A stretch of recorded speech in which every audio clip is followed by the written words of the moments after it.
তো আজকে মার্কেটে একটা অদ্ভুত ঘটনা ঘটেছে। লাস্ট মিনিটে নিফটি 200 পয়েন্টস ওপরে। এর পেছনে আমি জাস্ট কারণ সার্চ করছিলাম যে why it happened। আমারও জানা ছিল না। So I just read about it and found out a few information। তো সেটাই আমি আজকে শেয়ার করছি। So welcome to my late night stock market analysis session. আচ্ছা, তো আজকে মার্কেট নিফটি নিফটি 200 পয়েন্টস ওপরে শুধুমাত্র 1 মিনিটে, ফাইনাল মিনিটে 200 পয়েন্টস ওপরে। এর পেছনে কারণটা হচ্ছে introducing of new framework which is called close কি হলো কোথায় গেল হ্যাঁ which is called closing auction session framework.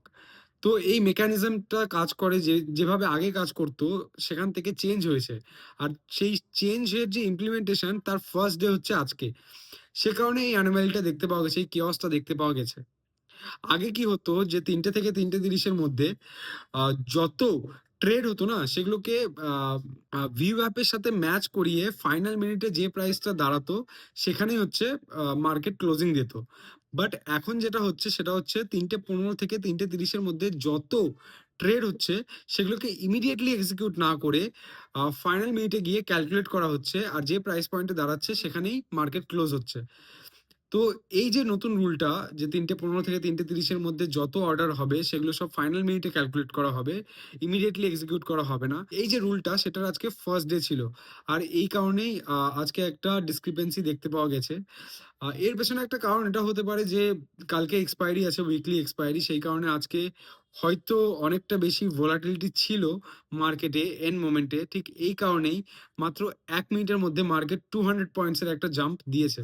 আম তো এতে প্রবলেমটা কি হয়েছে যে নিফটি আর সেনসেক্স এর মধ্যে একটা বিশাল ডিফারেন্স তৈরি হয়েছে। নিফটি মেইনলি নিফটি যদি 80 পয়েন্টস ইনক্রিজ হয় তাহলে ধরো সেনসেক্স তার সাথে অ্যাডজাস্ট করে তার 3x ইনক্রিজ হয়। যদি নিফটি 80 পয়েন্টস ইনক্রিজ হয় তাহলে সেনসেক্স এর 220 টু 250 এর মধ্যে একটা রেঞ্জ দেখতে পাওয়া যায়, ইনক্রিমেন্ট দেখতে পাওয়া যায়। কারণ ওদের মধ্যে ডিফারেন্সও 3 টাইমস এরই নিফটি আর সেনসেক্স এর মধ্যে। কিন্তু আজ যেটা হয়েছে ফাইনাল মিনিটসে যে 200 পয়েন্টস এর ইনক্রিজ হয়েছে সেটা শুধু নিফটিতে হয়েছে, সেনসেক্সে হয়নি। সেই কারণে ইনভেস্টার্স ট্রেডার্সরাও এখন অনেকটা বেশি কনফিউজড। এনএসসি সাইড থেকে এখনো পর্যন্ত কোনো রকম কোনো ক্লারিফিকেশন আসেনি। অ্যানালিস্টরা এটাই মনে করছে যে এটার যেহেতু আজকে ফার্স্ট ডে ছিল নতুন রুলের, সেই কারণে এই ডিসক্রিপেন্সি, এই কিওসটা দেখতে পাওয়া গেছে।